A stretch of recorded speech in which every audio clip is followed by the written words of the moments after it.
So welcome back to some more Pokemon Brilliant Diamond. Last time we went to both Lake Valor and Lake, oh god, Verity. That's the, I'm an idiot. Went to both of those lakes and then started heading up north to go up to Lake Acuity. I did realize how loud the game was last episode, so I did turn it down a little bit in the settings of this game. So hopefully I should be louder than it. It wasn't too bad to the point where you couldn't hear me, but I think that's more of a nitpick thing for me, is that I can't stand when the game is louder than me in the recording. I don't know why. It just really annoys me. So I do apologize for that in the last episode. As I said, I'm still trying to figure things out when it comes to audio stuff, because I'm really crap at audio. Good at video for some reason. But yeah, audio is not my forte. Also, I thought you were part fairy. Am I thinking of Galarian form? I might be thinking of Galarian form. Sure, I'll keep using the same move against you. You're weak to this shit. Also, of course, there's a plane going over my house. I don't know if you guys can hear that, but my god, that's annoying. That's what happens when you live like 15-20 miles from a airport, but whatever. I'm gonna have to blur that. Thank you, Switch, for showing off who plays video games. Shout out to that friend. Wow. Okay. Sneasel. Right, I don't have a fighting move. I'll keep the Oracle. We have Dazzling Gleam or whatever. Dazzling Gleam! Wait, what? Oh, piss. Right, the Encore stays even after the Pokemon is dead. We have a really high special attack stat. We should be able to do something at least. Fairy Swipes? Yeah, you really can't do much to me, pal. Really should have gotten Poison Jab or something. Buffeted. Come on. Making this unreasonably long fight. I completely forgot about Encore's weirdness. It's probably better just to go to Electro, but I don't want to spam Electro, damn it. Electro's high enough level as it is. Please be the Encore. Thank you. Okay. Dazzling Gleam. Right, that's a priority move in this game. Come on. Boink.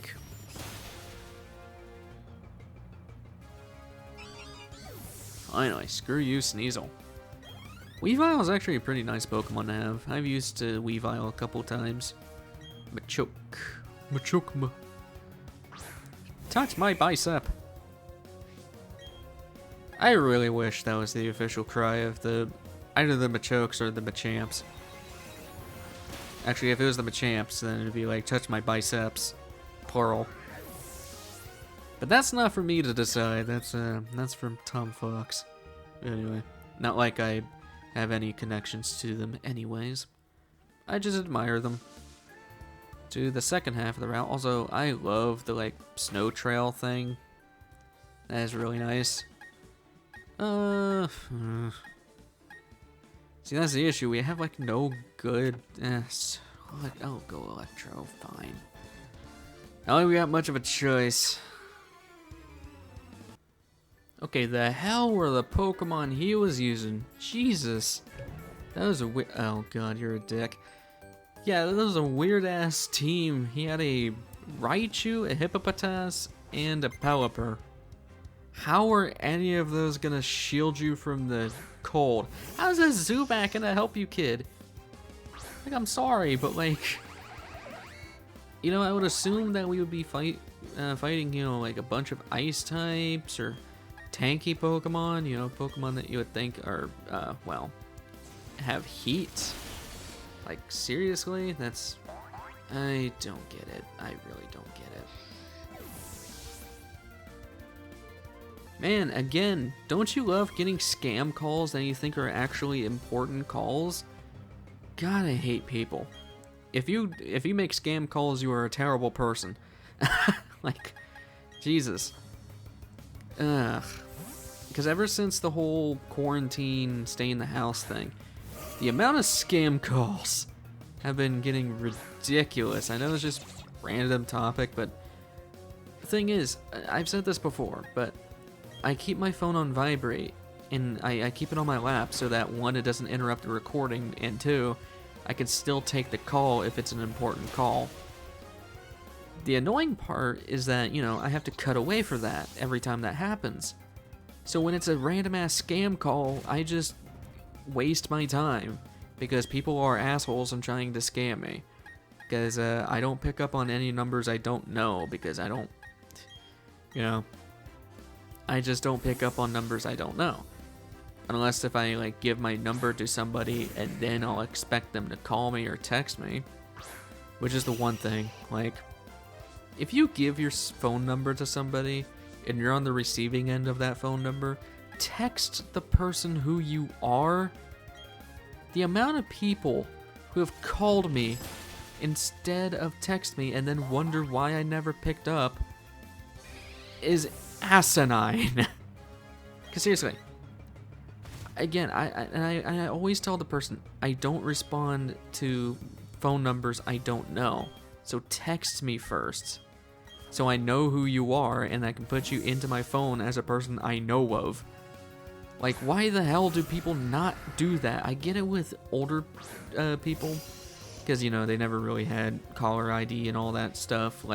They had to memorize everything. But goddamn, is it annoying as hell when it's a person your age or younger who don't understand that if you just call random people that they'll pick up. Not everyone does that. I don't do that because I don't waste my time picking up on phone numbers or picking up calls where it's well, we got your car's extended warranty when I don't even have a goddamn car. I'm sorry, but that is one of the biggest pet peeves I have, is people doing scam calls on me. And, if it's important, then they'll leave a voicemail. I don't really care. Ugh.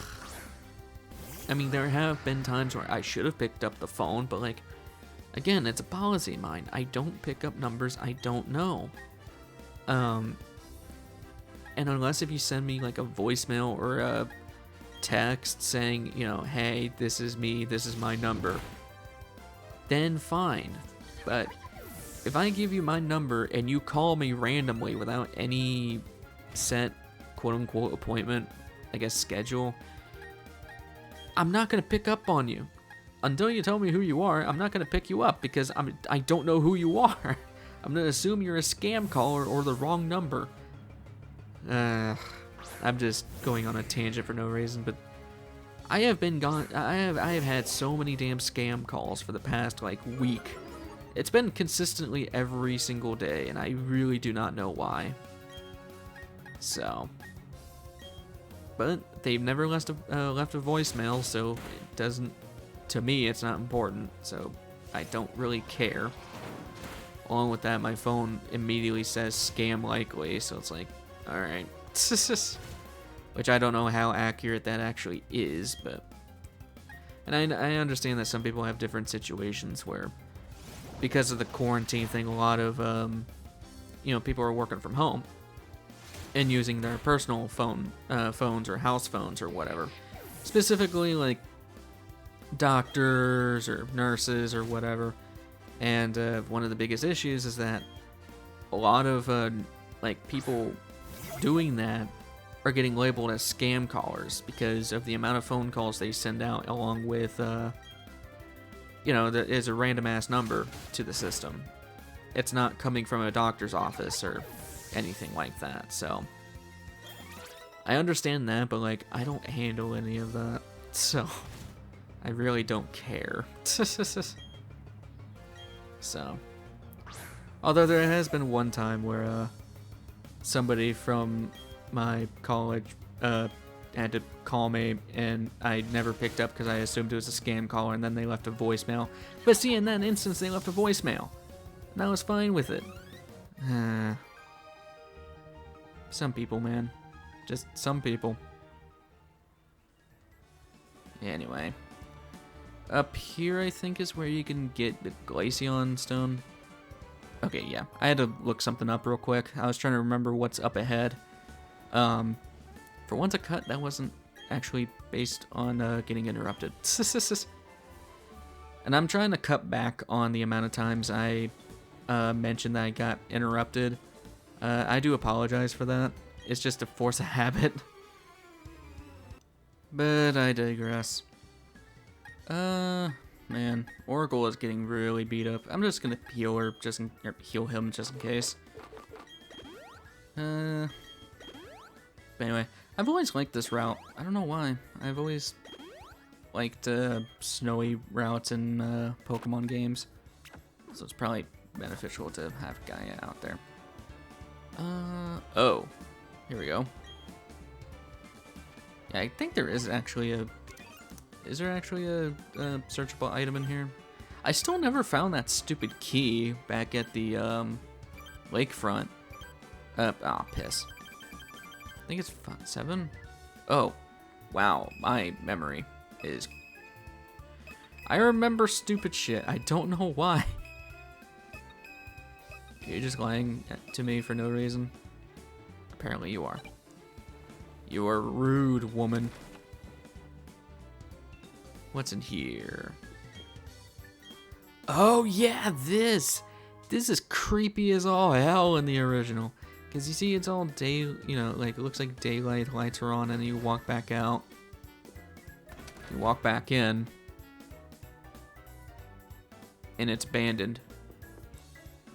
In the original game, you actually had a light that would show out from outside these buildings, and in the building itself. When she's in there, the light's on. But when you leave and come back, the lights are off and she was never there. That is terrifying back then. Almost as bad as the chateau. Like, Jesus. Anyway, I think we have to talk to him and try to return his rock climb. Then he'll give you an icicle plate. Yeah. Not useful for us, but, you know, maybe useful for somebody else in the future. That's probably not a very well-known thing either, because, well, people just will take anything and run with it. I guess that's just this game's version of telling you, hey, you should return stuff that's not belonging to you, and sometimes you get better rewarded for it, but other times you don't. It's like GTA 5.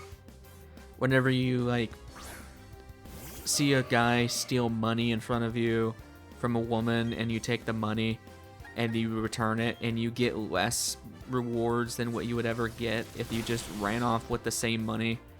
That's why I've always just killed the robber and then just take his place. I was like, come on, man, it's Grand Theft Auto. Like, that game is not going to teach you to be a good person.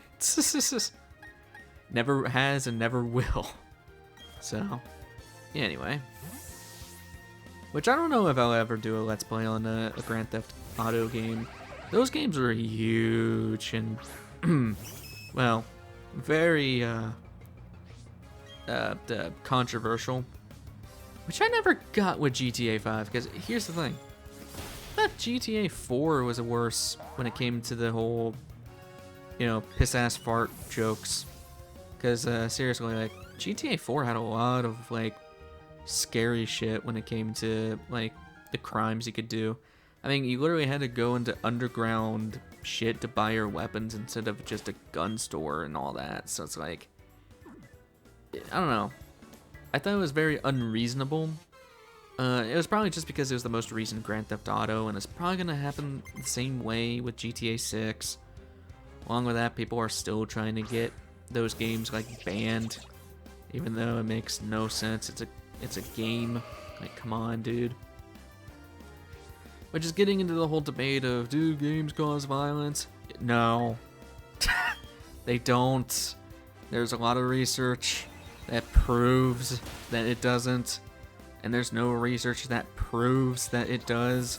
If anything, games lessen the effect of you wanting to go out and shoot people. It's it's a really dumb argument in my opinion, and I don't wish to just keep talking about it. But like, which that could lead into a different political issue, which it shouldn't even be a political issue. This is just more of a thing of national security, but whatever. I'm not getting into that. We're playing Pokemon, damn it, not talking about politics. Which, I guess that's one thing I could talk about, is that, you know, games may bring up religious or political, context or beliefs or whatever. And I will always be on the neutral side of things, simply just because I don't care. Like, yeah, politics might be an integral towards a certain game. Like, Metal Gear is definitely one of those games, but I, for one, am never gonna make that a focal point throughout Let's Playing, simply because, like, what's the point? There are channels for that. Same with religious stuff, and not that I'm saying that politics are bad, and same with religion, you know. Practice what you want to preach. As long as you're not hurting anybody, I could really care less. But, you know, it's just something that people can become very alienated once you start making focal points on those subjects. And, you know, I want to include everybody. It's kind of the reason why I do 2 Let's Plays instead of 1, because, you know, 1 Let's Play focuses on bigger AAA titles that are for mature audiences, while, you know, the other Let's Play focuses on, you know, smaller, but, you know, kid-friendly games, even though I am not a kid-friendly channel, with the amount of profanity that I spill out, but that's just me, man. Along with that, I mean, other YouTubers are slowly getting into the profanity department. I mean, come on, you can't say Chuck Conroy doesn't cuss in his videos anymore. Which, personally, I like it better, because it makes him, like, 10 times funnier, not because he cusses, but the context of what is going on. Like, I don't know. I very rarely drop the F-bomb. I think the only time I've ever dropped the F-bomb was when I was fighting Nello Angelo for the first time in DMZ 1. I think that's the only time I've ever dropped the F-bomb in a Let's Play. Because that fight legitimately pissed me off. Like, for those who've never watched that series, Nello Angelo is basically well, no, you have Phantom you fight first, but Nello Angelo's like the first guy that is a real fight, and he sucks. He really sucks, and you fight him 2 more times throughout the game. Like, I hated fighting him, and every time you die, why am I running into a Pokemon? Didn't I use it? Oh, no, I didn't. Every time you die at least in Devil May Cry 1, every time you die, you're forced to use your yellow orbs, which is stupid because you get very limited of them, and once you run out, you have to restart the entire mission over. I got to the point where I ran out of yellow orbs, and I had to keep restarting the entire mission, into which what I did was actually just reload a new save point, the save point I had before that fight. Or no, that's not what happened. When the first time I ran out of gold orbs, I didn't save until the most recent save I had was at mission 2. So I had to replay all of that, fight Phantom all over again, get back up to the fight with Nello Angelo, save at that point so I don't lose all my gold orbs, and then fight him just to lose like 4 or 5 more times. I never got into that back in that Let's Play, but god damn, I hated fighting Nello Angelo, or Nello Angelo, whatever. I'm gonna say Nello for ease. But yeah, Nello was, he got easier later on. I think I only died to him 1 more time in the later fights, and that was at Nello Angelo 3, but like, I think I completely kicked his ass in the second one, or in the second fight, but yeah, that was like the only time I've ever dropped the F-bomb so far in the Let's Play, but who knows, maybe if I do like some hard Mario game or something like that, I'll probably spew that. And I guess this is a good opportunity to talk about, like, my view on profanity. Words are words. Use them how you wish.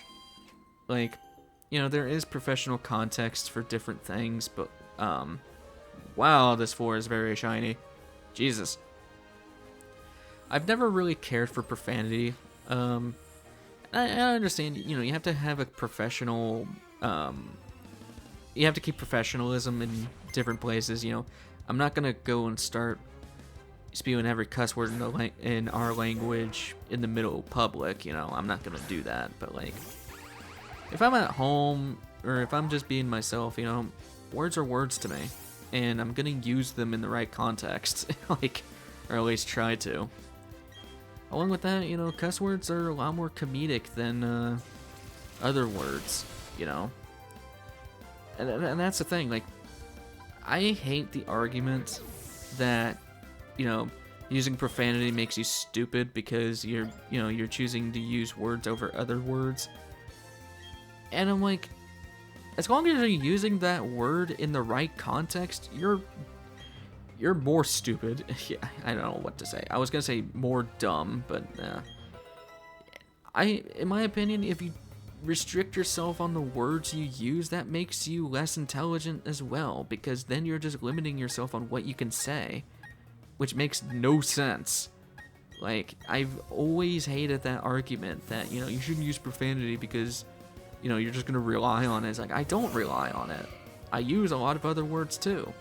I just use profanity when it is applicable and when it's appropriate. Because, you know, there are plenty of instances where it is not appropriate. You know, I'm not going to say it at family gatherings because why would I? I'm not going to say it in front of professors at school because why would I? It's not appropriate. But when I'm hanging out with friends online, or if I'm, you know, doing stuff that would be applicable for profanity, such as Let's Playing, because I'm not doing this as a professional Let's Play, I'm going to use whatever I want to use, because that's part of my lexicon. I'm not going to limit my lexicon just to make myself sound smarter. I think that is just a very stupid argument, in my opinion. And I know people have firm beliefs on that, and I'm not making fun of those people, but still, I just never got that argument. It just doesn't really make sense to me. But I don't know, maybe somebody in the comments can prove me wrong or whatever. Because like I said, I'm not here to make fun of anybody. I'm not saying you're stupid for believing that argument. I'm saying, you know, I've just never understood why people think that. Because, like I said, to me, you should use... If you have the freedom of choice, you should be able to do whatever you want to do. That's what I'm trying to get at. So, I don't know. But, you know, if you don't cuss, oh god. If you don't cuss, you know, more power to you. And, I don't know, I know I can control myself. So, that's why I don't really care. Because like I said, I can control myself very well. Like, I know when I can and can't say certain things, so. Besides that 5 to 10 minute tangent on profanity. I'm sorry. Like I said, I mean, I'm using this Let's Play as a... We're just casually playing through a Pokemon game, even though I've played through numerous Pokemon games multiple times. But, I don't know. I like just hanging out and just playing the game while also talking about random stuff that I can't really talk about during a Let's Play. Because, like, well, I mean, when I'm using Persona, or using Persona as an example, like, there are certain things that I get a chance to talk about, but those really don't show up that often. Along with that, like, you know, it's also a tutorial-esque Let's Play as well.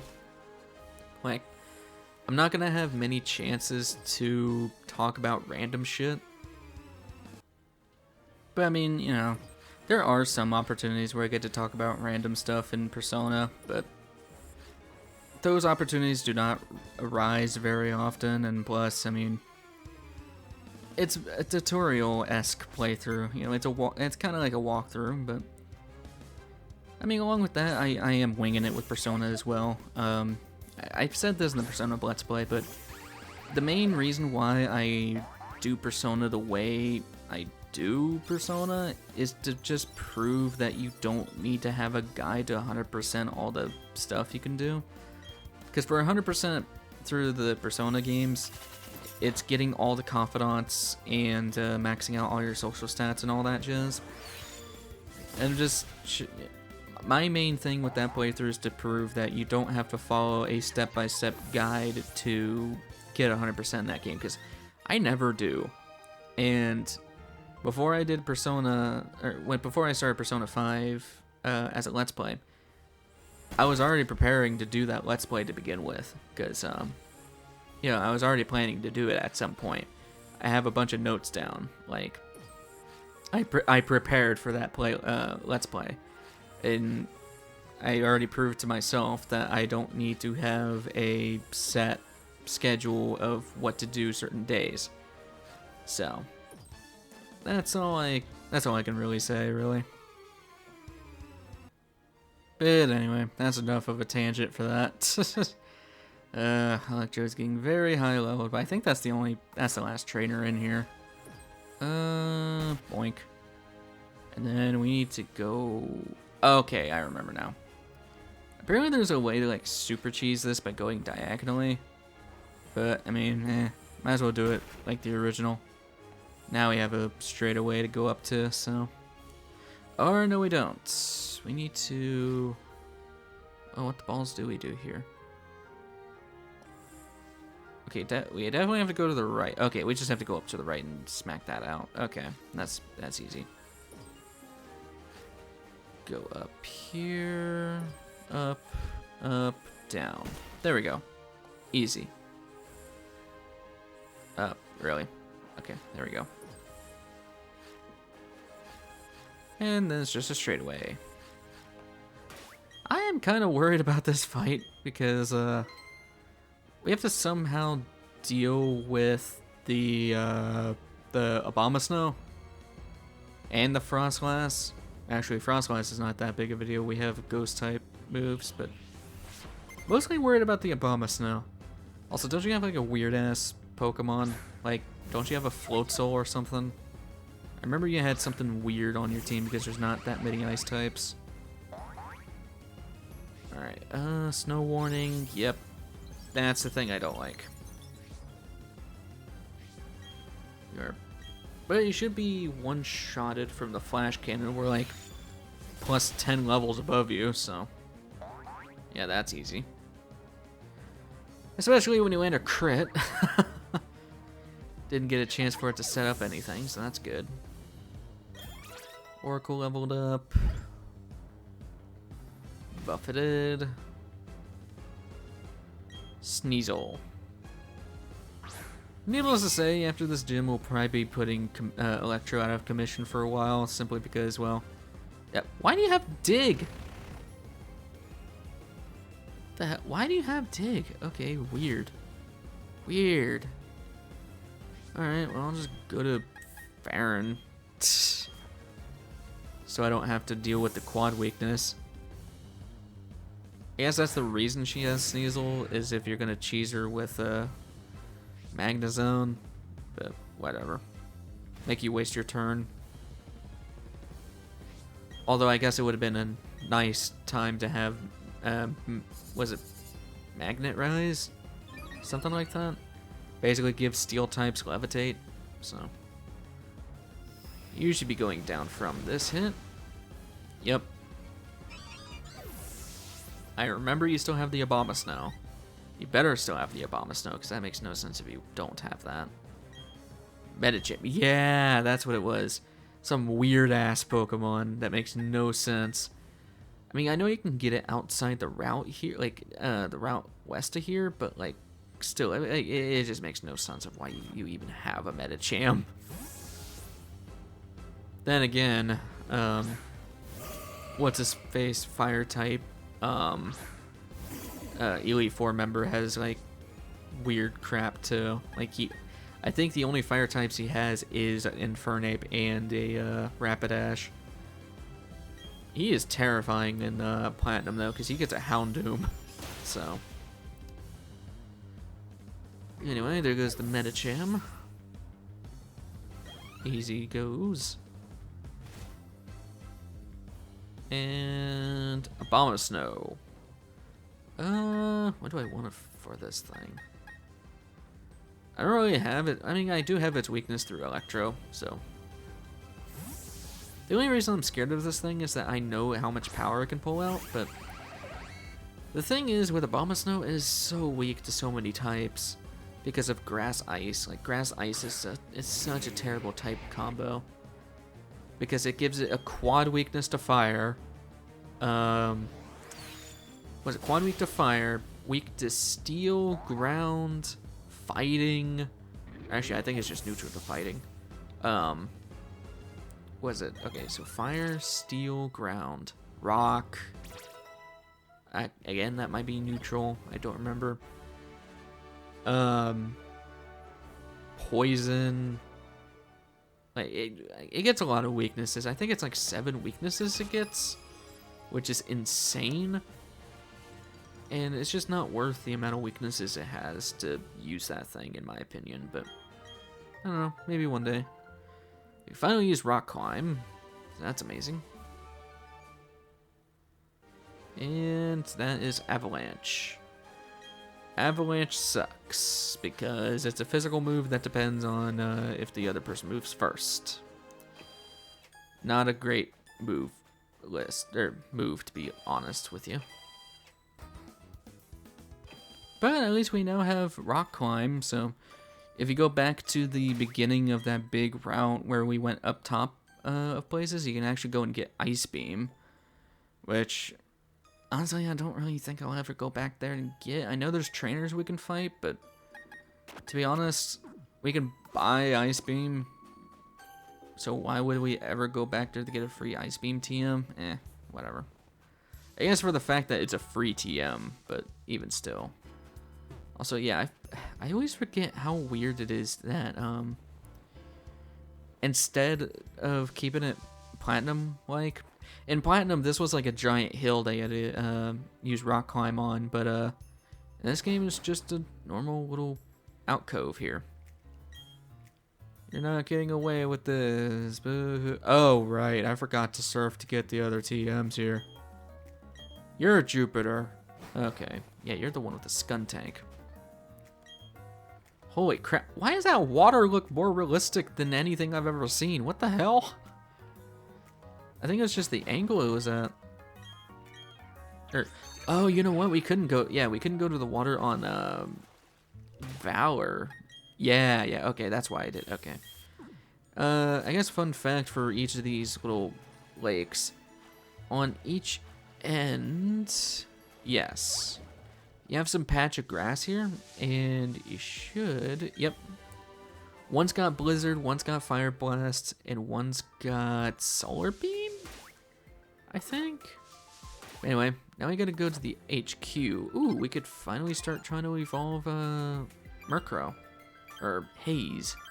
Ah, piss. That was 2 away. Fly. Alright, I'll see you guys over by the Galactic HQ.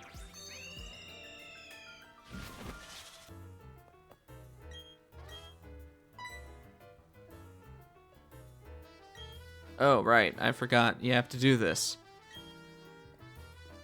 Yeah, you have to get the storage key from this guy.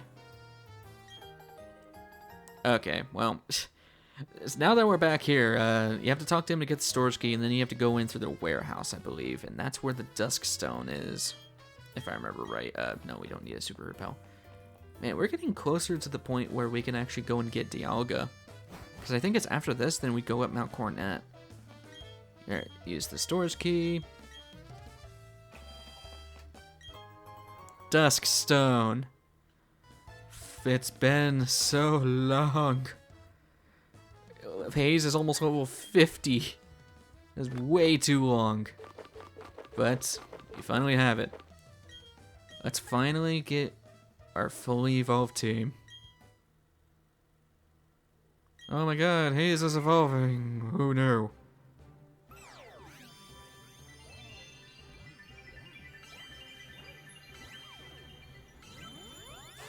That to bask in its glory. Man, her Honchkrow looks pretty good in this. I love the red it has underneath its wings.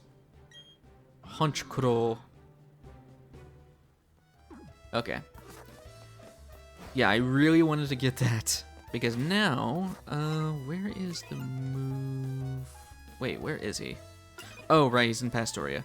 I'm gonna go to the heart scale guy real quick. Okay. Off screen, I just did that all off screen because, well, I didn't feel like showing it, but I went back to the heart scale guy in Pastoria. He's like, it's the house right beside the giant pond on the east side of the town. But I gave Haze Night Slash, off screen, because, well, Night Slash is way better than Assurance. Along with that ties very well with its super luck ability, so. You can get Nasty Plot, but our Honchkrow is more physical than anything, so what's the point? Also, I remember this place being very creepy.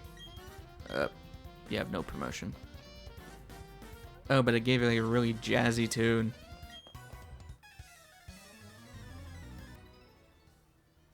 Didn't bother to show that. It was just a single Golbat that I one-shotted. Like, seriously? But we'll probably do 1 or 2 more fights and then end off the episode, because we are running probably at time, if not a little bit over time. Actually, I'll probably just do this fight and then call it there, but you know, the stocks. Good thing I finally have Zen Headbutt on Gaia, because she'll just one-shot this now. I really want to get Rockhead on her. I think she can get Rockhead. I'm pretty sure she can get Rockhead. Don't take that out of context. Zen Headbutt. Boink. And we will use Haze at some point, but we really need to get some levels in Gaia. I mean, she's only a level behind Oracle, but even still. Actually, let's use Haze here because of Dark type. Boink. Because Bronze, I hate fighting Bronzors because they're so tanky. Look at that beauty. A lot more red than I remember being on a Honchkrow, but then again, I'm used to its sprite of it having its wings like tucked up, so never realized it really had all that red under there. It looks cool though. I've always liked Honchkrow. Honchkrow's a cool Pokemon. Really deserved evolution for Murkrow, so. Being the head honcho and all. Team Galactic Runt defeated. Whoop-de-doo. Get rid of your bowl haircut. Anyway, I think that's a good place to end things off. So, next time on Pokemon Brilliant Diamond, we'll keep scavenging through the Galactic Warehouse and hopefully start hitting up Mount Coronet next episode. Next episode. So, I will see you guys in the next one. Take care.